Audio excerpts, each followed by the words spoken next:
Keroyok korban, satu begal di Tegal Binangun diamankan polisi. Polisi mengamankan satu tersangka kasus begal yang terjadi di depan Indomaret Simpang 4 Bakaran, tepatnya Jalan Tegal Binangun, Kelurahan Talang Putri, Pelaju, Palembang. Dialami oleh korban Herianto, warga Dusun 1, Desa Menten, Kecamatan Rambutan, Banyuasin.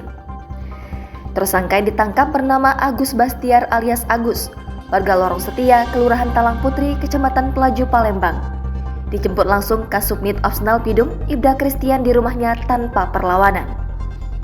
Peristiwa itu terjadi pada Sabtu 1 Oktober 2022 sekitar pukul 23.00 waktu Indonesia Barat.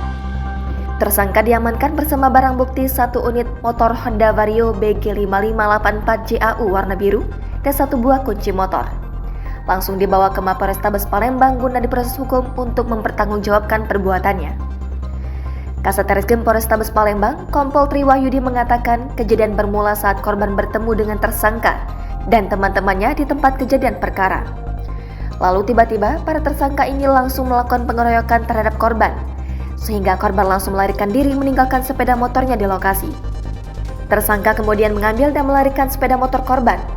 Atas kejadian ini, korban mengalami kerugian berupa satu unit motor Honda Vario BG5584JAU. Selanjutnya, saat ini tersangka sedang dalam pendalaman terkait aksi yang pernah dilakukan tersangka. Apakah ada di tempat lainnya? Jangan lupa subscribe, share, komen, dan like ya!